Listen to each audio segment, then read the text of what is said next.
wouldn't directly say it positively to you. Maybe he says, man, Ryan, that guy is really a douchebag, but at least he's really smart and gets good grades. You know what I'm saying? So that would be a very valuable tip as to what probably could characterize me as an individual. Welcome back to Young Smart Money with me, your host, Apple Crider. Today we're sitting down with Ryan White. This dude is doing absolutely massive things on Instagram. He's got a 7-figure business called Social Revelation Marketing, where he works with other business owners, other entrepreneurs, people who are trying to expand their footprint on the platform. Because Ryan himself's had a lot of success on the platform, he really knows how it works. And in this episode, he really breaks down a lot of things about Instagram, including the core aspects of an effective Instagram account, the things that you need to do in order to build up your following, okay? Because a lot of people are going about it the wrong way. They are not going through the process as they should be. And Ryan really sets a lot of things straight in this conversation. So if you are at all somebody who's interested in building your personal brand, building a business on Instagram, this is the perfect podcast for you. And what I want you guys to do is, whether you're walking the dog, whether you are commuting to work, whatever you're doing right now, I want you guys to sit back, relax, plug in, and enjoy this episode of Young Smart Money with Ryan White. Ryan, welcome to Young Smart Money. How are you doing today? I'm good, man. I appreciate you having me on today. Absolutely. It is my pleasure. So in the intro to this episode, our listeners got to hear a little bit about you and what you're currently doing. But for those of them that aren't familiar with Ryan White and what you're currently up to right now, could you give us a quick 60 to 90 second synopsis of what you're currently working on? Yeah, for sure. So right now we are, growing strong and trying to build the business, which is Social Revelation Marketing. For those who don't know, it's a social media and digital marketing firm in which we help brands and people just basically increase their digital footprint and brand awareness online. So we're currently focusing on scaling that. We have a little over 600 clients around the world right now and 10 partner firms. And by partner firms, just people who basically white label and resell our stuff all over the world. So it's super cool the way that we were able to set up the business model. We were able to scale to 600 clients in a little less than 18 months. So it's been a pretty fast up and coming. And right now we're actually putting together some stuff to actually kind of get into, the public speaking stuff. So this August will be kind of my first time being on stage here in Atlanta, Georgia, on stage in front of some young entrepreneurs. Awesome. That's super exciting. And I'm stoked to dive deeper into that. But sure. Where I like to start off all the episodes is sort of flashing back to your early upbringing. So talking about your middle school years and high school years. I'm always fascinated by where people got started. So in this time period, were you somebody who took school very seriously? Were you getting into sports? Were you starting little side hustles? What did that time period look like for you? Yeah, for sure. So for me, I come from a baseball background family. From the time I could walk, I kind of dove into sports. My dad was my high school coach. So obviously he kind of started me from T-ball up into high school graduation. But, I played all sports, baseball, football, basketball, but I primarily focused on baseball. And that's where I eventually, after graduating high school, had a chance to go play college ball, at Carson-Newman University, which is a Division II school outside of Knoxville, Tennessee. So that's pretty much how a lot of people know me, was through the baseball world. Even when I graduated in 2012, so timeline wise, I graduated high school in 2008, graduated college in 2012 with a bachelor's in accounting. Realized very quickly that accounting wasn't really for me. I didn't want to sit behind a desk, punch on a calculator. And I kind of am kind of like yourself. I like to talk to people. I'm a very much outdoorsy kind of guy. I like to meet new people and kind of, again, just learn about what other people's aspirations are. And so I got an opportunity to get back into baseball. I basically was a private baseball instructor from 2013 to 2017. And so for a top 3 travel organization in the country. And so I did that. I had about 40 to 50 kids coming in each week to train with me in a town called Warner Robins, Georgia. And then it was actually at this particular company in which I took over the social media probably about 2015, 2016, started getting some pretty good traction for them. Asked myself, why in the world couldn't I replicate these results for me? And that's kind of where the side hustle of Social Revelation kind of got started. Awesome. So did you just decide to pick up social media because you wanted another thing to do and you wanted to be more involved, or what was the draw to you to get involved on that side of things?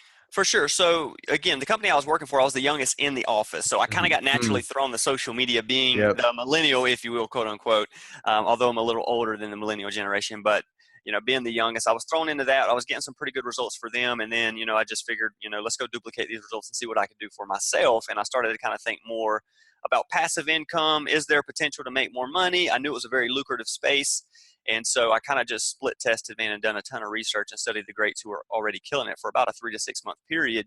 And then boom, man, it was just kind of like I basically stumbled upon for personal branding what I did for the baseball organization I was working for, and I was growing my personal Instagram at 10,000 new followers per month, which was just gaining a lot of attention, right? And then people started seeking me out saying, hey, can you help me?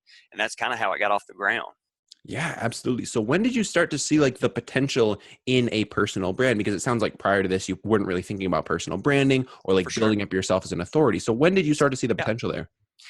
What's crazy about it is I really didn't see personal branding in the light that I do now, right? Hmm. So it was more so, can I replicate these results for somebody versus a Hmm. business? Hmm. And so, when I first got started, I tell people a lot of times I was simply focused on follower growth because I thought that's what kind of the core of the service was, hey, man, we're just getting people a ton of followers. Again, very young and, a young mindset, not really seeing the long in play here. But as I kind of got involved more and more and more, what I started to realize was as I started bringing more businesses in, it kind of was turning into more targeted lead gen because Hmm. people were telling me things like, man, as a byproduct of this traffic flow you're sending me, we're seeing an increase in sales. We're seeing an increase, in website traffic and in followers. And so it was kind of at that point where I had the aha moment of, wow, if we're doing this for businesses, that's probably who we should go and target because their budget for this stuff is going to be a lot bigger than, say, Joe Blow down the street who wants to grow to 10K followers. And so that was kind of when the whole perception and just the endless possibilities of what we could go out and attain kind of started to resonate. Absolutely. So earlier you mentioned that you were sort of studying the greats for like 3 to 6 months while you were building up this just knowledge base. Did you have any like in-person mentors or anybody that was really like guiding you one-on-one, or was it really just like going out there finding like YouTube videos, blogs to read, and sort of just doing it yourself? For sure. So I did have kind of a one mentor. It wasn't really in the social media space, but just Okay. like the business mindset. So the owner of the baseball company I was working for, he was very successful in going out and creating, again, partner facilities around the United States in which all of those facilities would send traffic flow to his travel organization, the top players around the country. Hmm. So I kind of learned very early on, like an easy way to scale, if you will. So for the Mhm. business mindset, but when it comes to social media itself, I was again having to study. What are the Grant Cardones doing, the Tony Robbins, the Ed Milet, the Andy Frisellas, excuse me, and so it was really studying those big time 7, 8, 9 figure entrepreneurs and just seeing what were they doing on social. And then of course, you got the Jake Pauls and the Logan Pauls of the world, and so because you hear about these people who are making hundreds of thousands of dollars a month through social platforms, and they're just scaling crazily, right? So it was kind of a combination of taking some knowledge I had learned from my one-on-one in-person mentor, but at the same time, basically seeking out what I call online mentorship through just content that other people who are already doing what you want to do are putting out. I tell a lot of people a lot of times, you don't necessarily have to one-on-one in person be with someone in order for them to be a mentor to you. Like Ed Milet and Grant Cardone are two huge important people in my life, and I've never met either one of those guys in person, but the profound impact they've had on my life has been crazy just through my personal development in the mornings of listening to their audiobooks and podcasts. So how then do you think about sort of conflicting information? If you're getting your information and like the ideas from all these different sources, how do you then decide like which things to actually implement and like which people to listen to about certain things? Because even just between Ed Milet and Grant Cardone, there are things that they disagree on. There are things that they do differently. So how do you For think sure. about like where you're going to pull your stuff from? For sure. So for me, I do listen when it comes to, a lot of like topics that are kind of abroad. Mhm. I'll kind of touch, but I have two main. I tell people, pick two. That's kind of like if I'm mentoring someone, I tell a lot of my consulting clients that, hey, pick two. So for me, it is Grant and Ed because on a lot of issues they do align. Yeah. Okay. So Grant's my number one guy. So you need to have a number one guy who's kind of your main priority. So again, if you ever do overlap, so let me give you a Grant Cardone and a Dave Ramsey, right? They're on two totally Mm-hmm. different ends of the spectrum.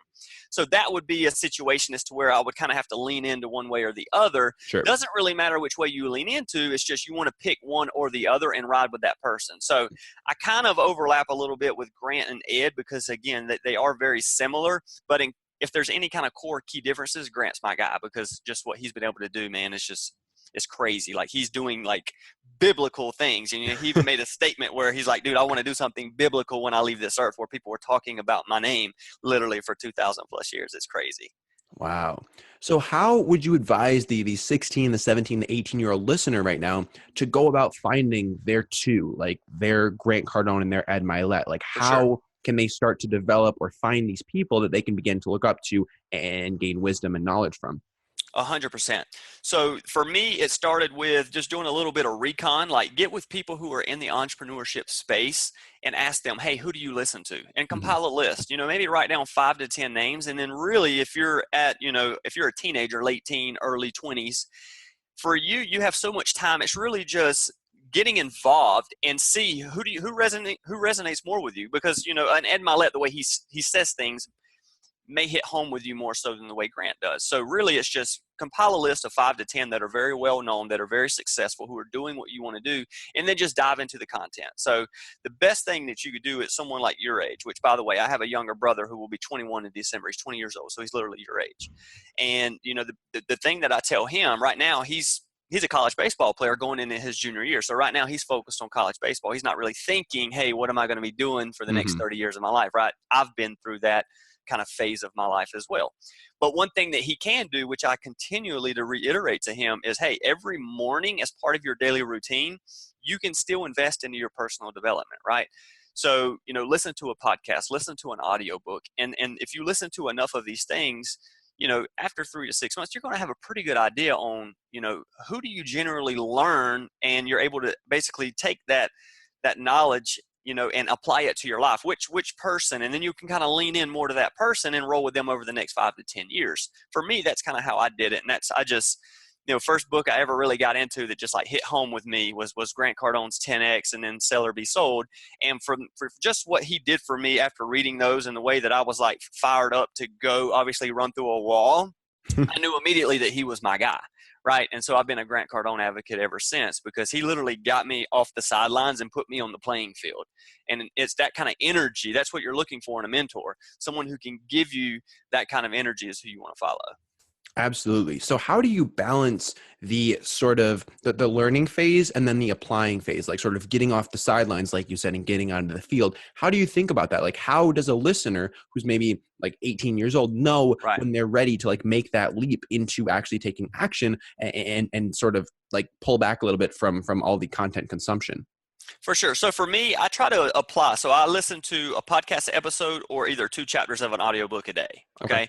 Kind of the same thing that I do. I'm a Christian myself. So I do the same thing like when I read scripture, right? Which Hmm. is the first thing I do every morning. I take it and I divided the book down, and I read the entire Bible basically by reading 2 chapters a day. It creates consistency. It gives you organization. And when you have those things in place, it holds you accountable. Okay. So I kind of take the same concept when it comes to personal development. I'll listen to a podcast episode a day, maybe from Grant or Ed, or even Casey Adams, man. I love to kind of just listen to different people. Hmm.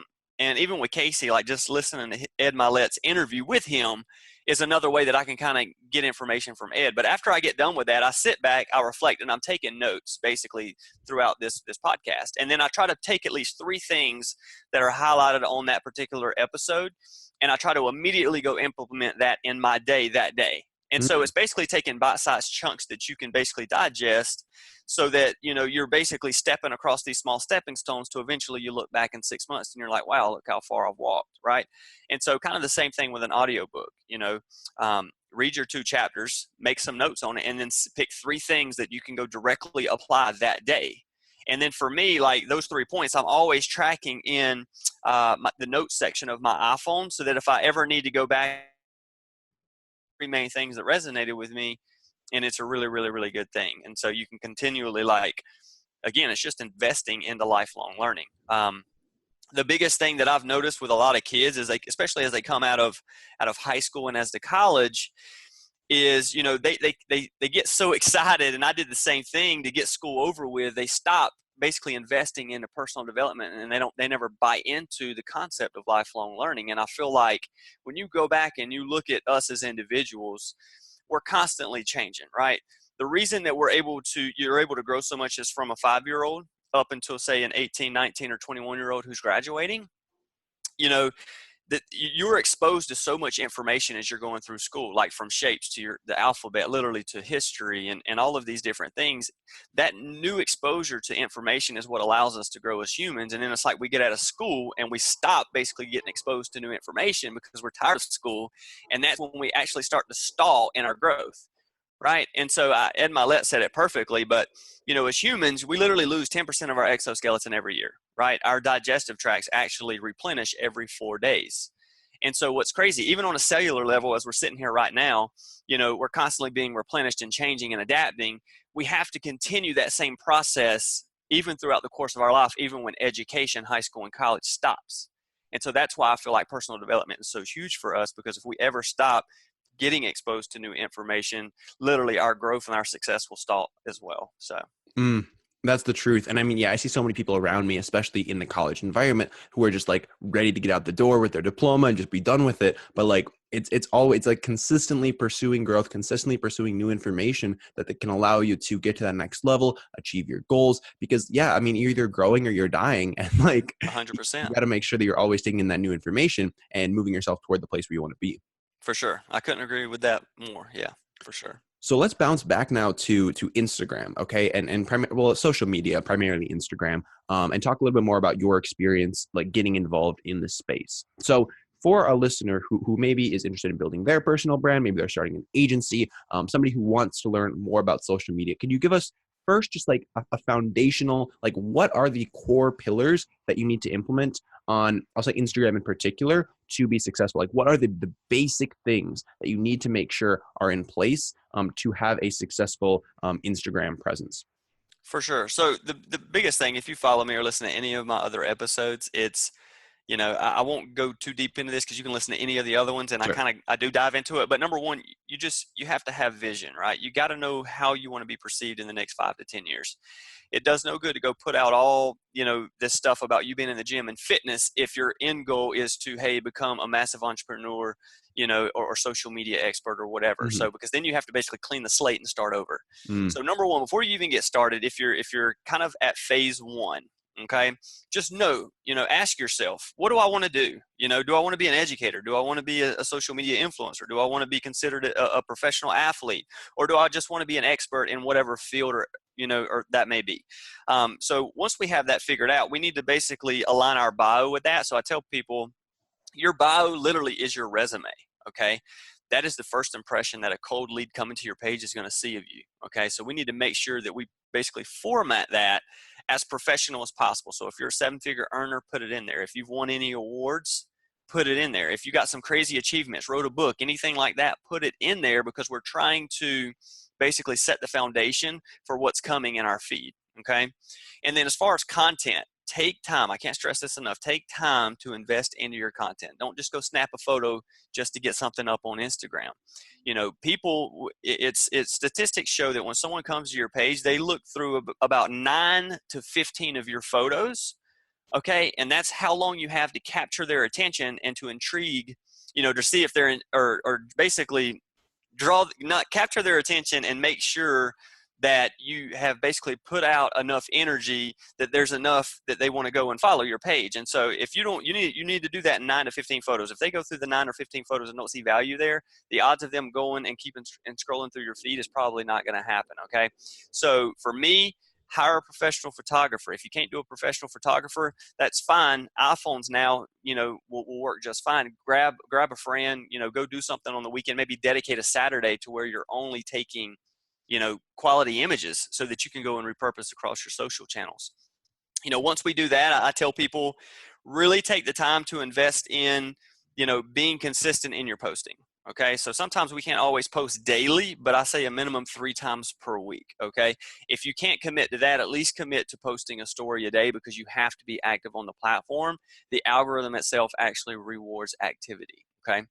And then, a final thought here is, once you know what you want to be, figure out where are the people who would be interested in what you have to offer. So when I first started, I said I was basically in the baseball world, right? I was a private instructor. mhm. So for me, it was going and identifying where are the people who are interested in baseball. They're probably following people like Bryce Harper, Mike Trout, or at MLB. So for me, it was basically taking time to go and interact with that community of people. So I would go, I don't want to say it's stealing the followers, but in essence, it's going and quote unquote stealing their followers and just bringing awareness back to your page. Because I know if I can get several thousand of those Bryce Harper, Major League Baseball, or Mike Trout followers to come back to my page, once they see my content and see that I too am a baseball instructor putting out valuable content and expertise surrounding, hitting or pitching and fielding, there's going to be an instant connection, and those conversions happen very easily. And so that's kind of the easiest way if you're looking for organic growth that you need to start doing. So, number one, we're just recapping, know what you want to do. How do you want to be perceived? Number two, get your bio in a resume type format for credibility. Number three, spend time to take quality content, whether it be a weekend where you're shooting, with your friends with an iPhone. Okay. Number four, make sure you're posting consistently at minimum 3 times per week. If you can't hit that, make sure you're at least uploading an Instagram story every single day. And then, number 5 is just identify where are the people who are interested in your stuff and go interact within that community to bring awareness back to your page. I love it. That was extremely valuable, guys. If you didn't catch all that, again, rewind 5 minutes, take some notes there, because that was some really, really valuable information. I want to dive a little bit deeper on a couple of those points. The first of which is your vision. So a lot of people come to me, they send me a message and they say, hey, I'm working on Shopify, I'm working on Amazon, I'm doing a Facebook ads agency, I'm building out my Instagram, and they're doing all these different things and they haven't quite figured out what their vision is, what they are really moving towards, and what they want to be known for. What would you tell a person who's in that stage of really trying to they don't know where they want to be? They're sort of bouncing around between all these different things. What's your advice for that person? For sure. So, you got to find the passion, right? They say, there's a saying out there, if you find the passion, you never have to work a day in your life. Mm-hmm. And the reality is when you find the passion, you don't really see it as work. And so, it's very easy for you to invest 12 to 14 hours a day because you're excited about what you're doing. Yeah. So that's key. So if you don't really know, just ask yourself some basic questions. Number one, what would you be doing if you weren't working? So what kind of hobbies, what would you go out and do? Do you like to lift weights, right? Do you like to fish? Do you enjoy talking to people, right? Do you enjoy reading and educating other people? So, just figure out what would you be doing if you didn't have to work. And odds are there's a lot of people, the answer to that question is what they build a business around. Ty Lopez is a great example. He's like, man, if I wasn't working, I still go and read books. And so his whole idea is he has created companies to go and educate people and about reading a book a day. So that's a key thing that you could do. Another thing is, what do other people compliment you on? Okay, so ask yourself that. What do people around me constantly compliment? Going back to, Ty, because he's a great example for basically figuring out what people call your main story theme. And there's kind of different points in your main story theme if you follow Ty. But kind of underneath that, if someone is constantly telling you, for Ty, he was like, man, people are constantly saying to me as a child, man, you're such a smart kid, or you always know every single fact about every different thing. And so immediately he started to draw on, well, if I'm considered the smart kid by everyone around me, wouldn't it make sense for me to create a business where I can educate? So that's kind of another key thing. And, a third thing that you could do is, what do your enemies say about you? So that's another kind of unique one. So, you could think about your worst enemy, even in high school, right? Since you're in school. But, a lot of times we all have people that immediately come to mind. I bet that person hates me. Well, then go back and think about some of the positive things. Now, of course, he wouldn't directly say it positively to you. Maybe he says, man, Ryan, that guy is really a douchebag, but at least he's really smart and gets good grades. You know what I'm saying? So that would be a very valuable tip as to what probably could characterize me as an individual, because if your worst enemy says it about you, it's probably. So just sit back and think about what do my worst enemies say about me? And that could be another kind of thing that you could spark a business from. A final thing that you could do is take personality tests. A lot of times, again, if you're thinking about becoming a public speaker, right, because you want to go get paid $20,000 to get on stage and speak to people, if you do a personality test and figure out that you're an introvert, that may not be the best profession for you. It's kind of like even with me, people ask me all growing up, because in school, I was a straight A student, right? I was actually my high school salutatorian and graduated college with a 3.95. So I was actually whatever the name is, summa cum laude or something like that. I think you have to have a 3.95 and above. But anyway, that was me. And so a lot of people were like, dude, why don't you go into the medical field? You can make a ton of money. Well, the reality is I can't stand the sight of blood. So if someone was sitting here like bleeding to death beside me, I am not the first responder that you want. Okay. And so again, personality tests and things of that nature will tell you insights into what may or may not work in terms of a career field. So that's kind of like 3 to 4 valuable things that you can sit and reflect on in order to figure out, what are you passionate about and what may do you well in the future for the next 5, 10, 15, 20 years. Absolutely. And it's all about that self-reflection, especially when you're a young person and you like don't know where you want to be. Like take some time to like For step sure. back and just like think and just like sit with yourself and be like, okay, like what do I really enjoy doing? And like what am I actually like what drives me every single day? And those are just the questions that you got to ask yourself. So I think that was For really sure. valuable. The next thing that I want to touch on is the content side of things, because I get a lot of people asking me like they don't know what kind of content to produce. They want to start putting stuff out on their Instagram or start like a podcast, a YouTube channel, and they don't really know what content to make. So how would you advise someone who's just starting off to think about the content that they're putting out there and make sure that that content is going to allow them to connect with people, build a following, and really just achieve what they're looking to achieve? For sure. So obviously, as we know, video converts 35% more than photos. Hmm. Okay. So you could, if you're kind of in doubt, you can never go wrong with video content. People love it. It's very captivating. People enjoy watching like movies. Think about the whole, Hollywood and the movie industry. People will go sit and watch literally a 2.5, 3 hour show. Avengers Endgame, right? Just came out. Everyone flooded to go sit for 2.5 hours to watch that movie. So, if they'll go do that, they'll definitely watch your 60-second Instagram clip. And so, yeah, if you're ever in doubt, do video. But again, it's really hard to come up with content unless, again, you kind of know what it is that you're trying to achieve. If you don't have it planned out, you're just guessing, and we can get very sporadical, and we're Mm, creating confusion in the marketplace. So if you're wanting to work on this personal branding, it could be as simple as dividing, each of your columns on Instagram into categories, which will mm, give you structure and will keep you basically, uh, you know, in line with what you're having to do. So if you have that, it's holding you accountable for hitting those certain themes. And so for me, I can have a business column.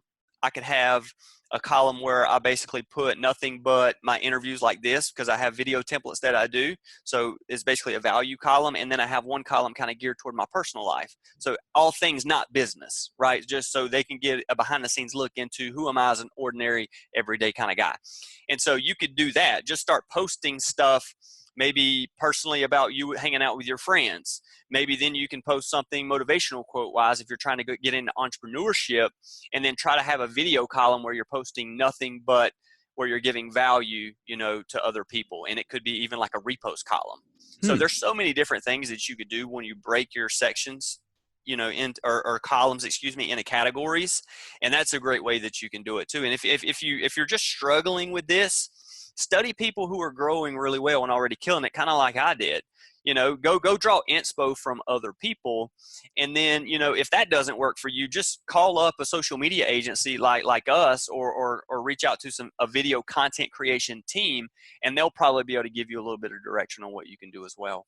Mm, great advice. Great advice. I really like the column idea, and that's something that I see a lot of people having a lot of success with. So, I mean, yeah, if you're having trouble coming up with content, sometimes like putting those restrictions in place can actually be extremely effective. You would think like, well, if I can't think of anything, why would I restrict what I can do? But a lot of times that's going to allow you to actually like come up with ideas, because if it's just like too broad and you could like do anything, then you're not going to end up doing anything. 100%. And the reality is you can change your themes at any point in Oh time. yeah. You know, I see people all the time. They'll literally have a theme going, and then they'll post like 3 blank, white spaces, and then they start a brand new theme. But what's cool about it is, as you're scrolling through, you basically see the divider, and then you're like, oh wow, this is what he's doing now. He just flipped it, and we can do Hmm. that as many times as you want to. So again, don't feel like just if I have these themes, I can't ever change it. And I don't know if I want to go that route, because the reality is you can change it at any point in time. Mm, absolutely. So I want to dive a little bit deeper into your team, because I'm assuming at this point with Social Revelation, you guys have built at least a little bit of a team around you. So it's not just you anymore. I know you said you had people white labeling your service. So can you talk a little bit about that process of expanding beyond just yourself? Because I have a lot of people that let me know that like they want to start expanding their business. They're getting to a certain point where they can no longer just do it themselves. So what did that process look like for you? And when did you first make the decision that like you needed to expand beyond yourself? For sure. So I think there's a saying again that says, if you want to go fast, go alone. If you want to go far, go with others, right? Hmm. And so for me, the first year of my business, I actually was the only one in my business. I did 100% of everything.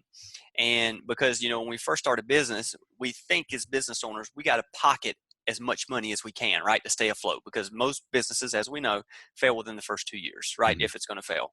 And so that was kind of my mindset, as I was like, man, I just got to, stack as much money in the bank, and, I got to keep as much revenue in-house as possible.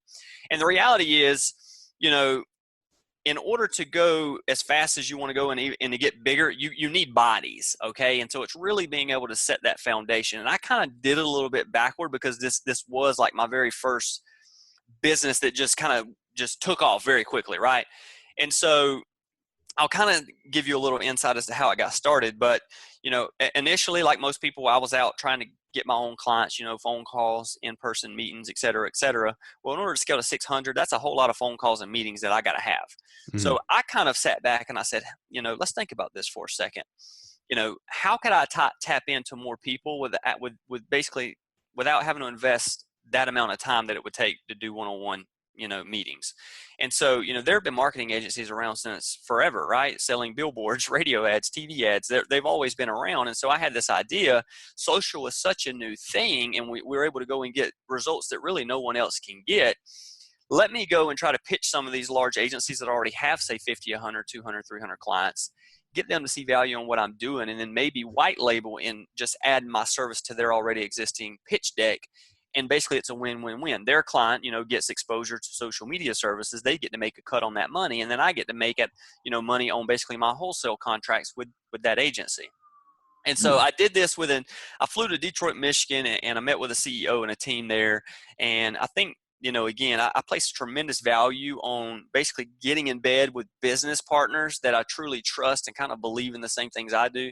And again, they were, Christian individuals, man. They were literally like brothers that I'd never met. And now, like, they even came to my wedding and stuff. So it was super cool. But very early on, man, I just knew it was a good fit, for us. And so we actually locked down that first agency. And now they're still my largest partner agency today. They have over 250 clients a month with me. And that was just through, one plane ticket in a weekend. We were able to go and create something that now has just been, tremendous in terms of revenue for not only our company, but for theirs as well.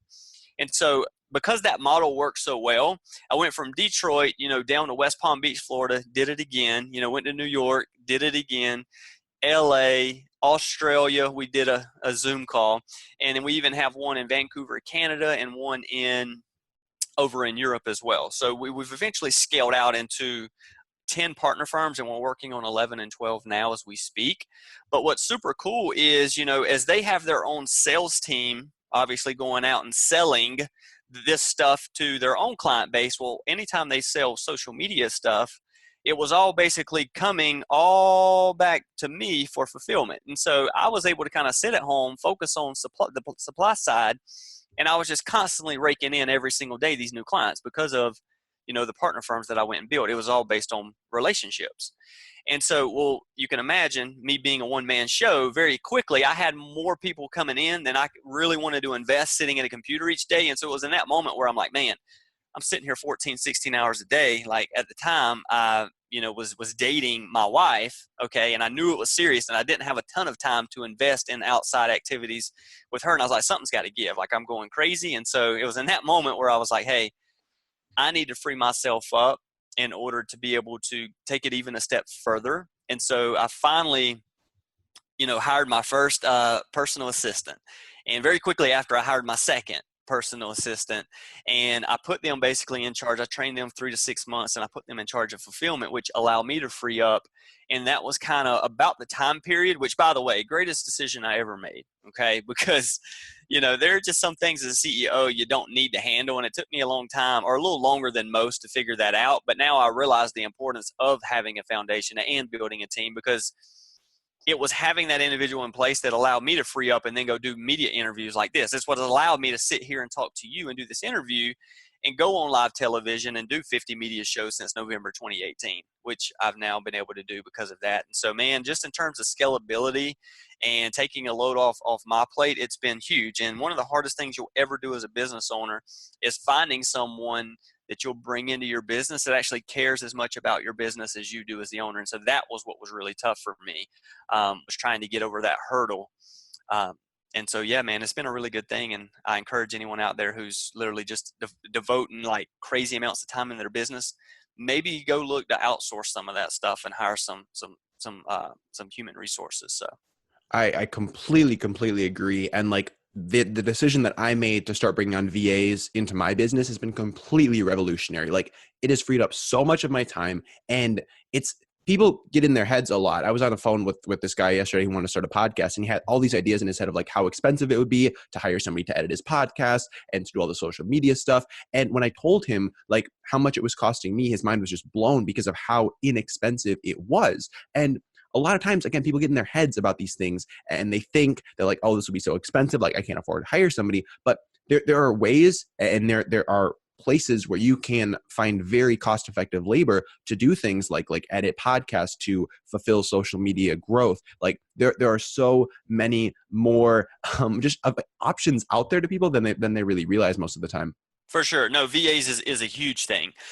So we have some in-house people, obviously, that handle things that need to be done daily. Mm-hmm. But then there are other projects that people can buy from us that we have. They're not necessarily on Social Revelation payroll, Sure. but they freelance, right? And so Yep. we hire them as independent contractors to go and do stuff. And then again, having VAs which are overseas is a totally entirely different way that you can go out very cheaply and get things done. So that's super cool that you figured that out at 20 years old. Oh yeah, man. It's been a game changer for sure. And It's awesome. like you said as well, it's tough to get people to get over that hurdle of like worrying that somebody's not going to care as much about your business as you do, because like you were personally like, taking all the time to like fulfill these orders and like make sure that all of your customers were happy, and that's tough to like go of. So do you have any strategies or any like mindset shifts that you could give our listeners who are kind of struggling with like handing off the reins? I would just say, people are genuinely more trustworthy than we originally like to think. Mm, I feel like a lot of people out there, they're like, oh man, you got to earn my trust. You got to earn my trust kind of thing. And, it was tough for me. I started to realize, if you literally try to see the best in people, there are a lot of quality people out there who generally do take their work serious, because you got to understand too that someone's waking up every day and they're coming to work for you, and that job is just as much a part of their life as it is yours. And it took me a second to kind of realize that. But if you think about working a standard 9 to 5, I think the statistics show that basically humans, we spend over 80% of our lives literally working. And so when you look at that crazy statistic, especially here in America, other countries don't work the way that Americans work. And so, I can just go back and I look at, jobs that I had even before I started this company. And I genuinely went to work with the mindset of I want to benefit and give value to this company. You know what I mhm, mean? And so why would I not basically think that my employees are thinking the same way about me? Now, of course, let's not be naive, and because there are people that do just try to come to work and take advantage and draw a paycheck. But mhm. again, if you're managing and if you're being the leader that you need to be, and you're giving them vision on how they can also scale and make more money as well. Because for me, it's a little bit different. Like when you come and work for me, I try to give you a 3, 6, 9, 12-month vision on how much money you can make and scale literally within 12 months. It's not like, hey, you're going to work for me for this price point and you're never going to make more. Mm, My vision for you when you come on is, do within 12 months, I want you making double what you're making now, and here's how you can do it. So I'm basically inspiring you and giving you the tools and the opportunity to go basically make money that you couldn't make anywhere else at a typical 9 to 5. And I think it's because of that conversation we have when I bring on resources. You're kind of giving them that vision to where they're like, man, I can really be a 6-figure earner here with this company. And then if you're good enough, like as Ed Milet says, in creating culture around your business, and they can buy into that culture, and you're creating an atmosphere where people feel like they're a part of something, like, hey, this SR is a family business. It's not Ryan's business, but it's our business. And I feel like if you do that, you're going to set yourself up for people to really want to go and not only help themselves, but to help you, basically make even more money as well. And so that's kind of how the mindset that I've taken into human resources. And I think it's really about how you present it. And then, of course, just take time to go out and look for quality individuals. A lot of people, they hire Joe Blow off the street, the first person who says yes, and then they realize 6 months later that they were stealing from them. Well, take time to actually go out and find quality individuals. It's not as hard as you think. It just requires time. And it's crazy how many people try to get away from true work, man. It's mm. mind-boggling. What are some strategies that you have for like vetting people or making sure that the person is going to really have some success with your company and really provide value? Personality traits is a lot of it. You know, Hmm. where someone comes from and how they are. Like if they come from a sport background, you know, they've been competitive at any point in their life. Like for me especially, it was very easy for me to transfer my competitive nature into business once baseball ended, because that your competitive nature doesn't just stop. That's a part of you. That's a personality trait. And so if you can find people who are literally coming out of college who were, you know, basketball, football, or baseball players, that's a prime candidate that you want, you know, on your team, because they're going to focus all of that energy and training, you know, and just the daily grind mindset into your company. And so I look for personality traits, people who literally act, think, and breathe the way that I did. So if you come from, you know, a Christian background, number one, from the South, like if you have good morals and values, a good head on your shoulder, like you genuinely want to help other people, and you're not someone who's just take, take, take, take, take. But if you come from a value driven standpoint and you have a competitive nature as well, that just gives you another edge as to why I'd probably say yes to you. Mm, absolutely, for sure, for sure.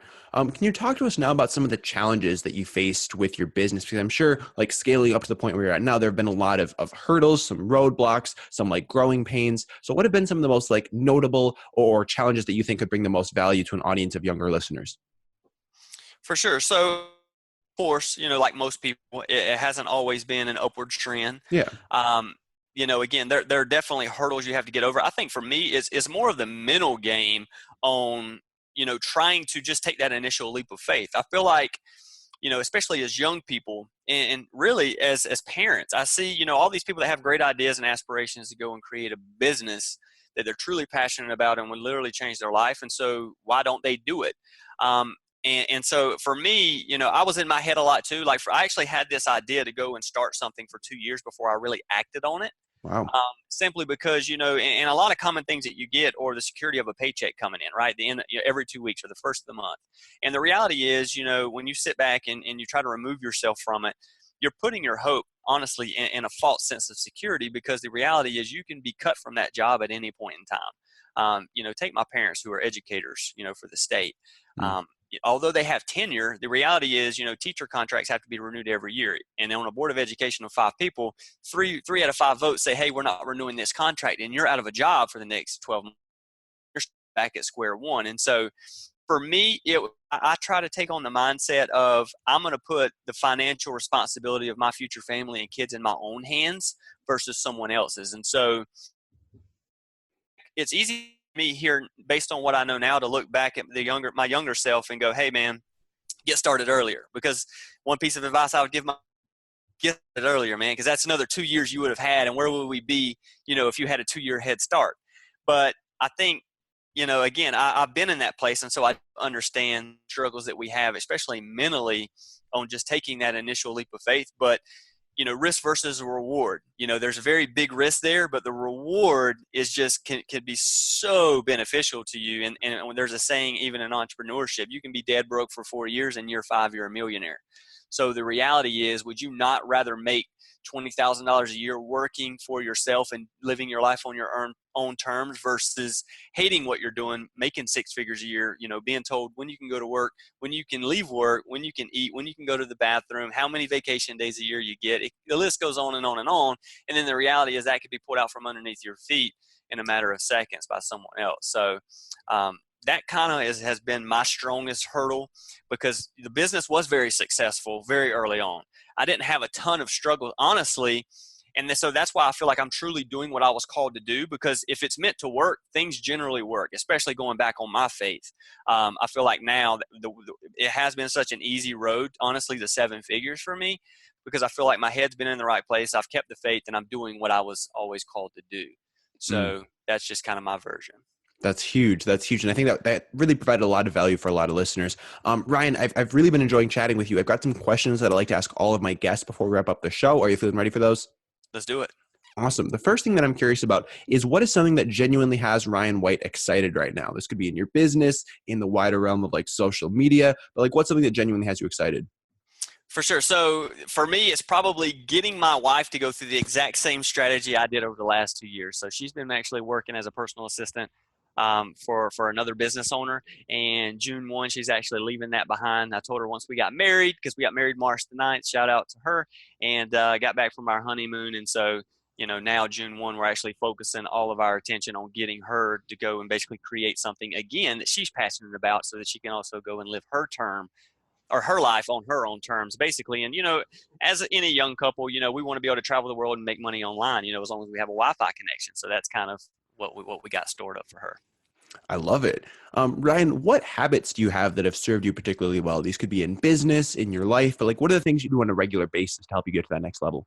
For sure. I think consistency is huge. Having a morning routine, as you'll find out from most, 7, 8 figure entrepreneurs, you have to have it.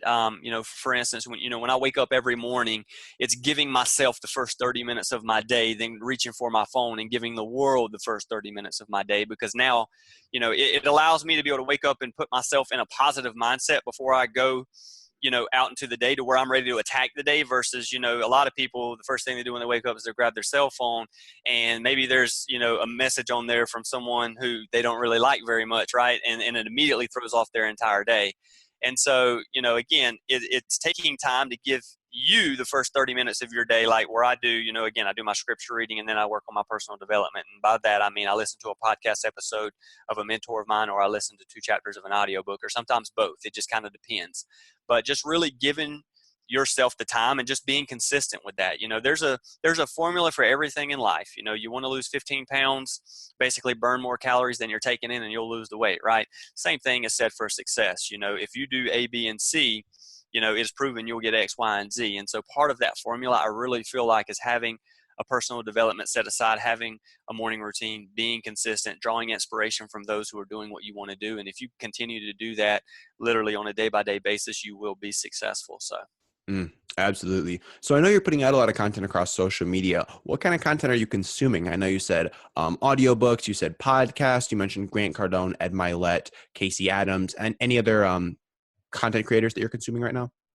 I did a show with Respect the Grind with Stefan Arnio. He's actually, we've connected, here and there. He's actually Winnipeg, Canada, but he actually has a really good page. So at Stefan Arnio, shout out to him if you want to check him out, man. He puts out some good, valuable stuff as well.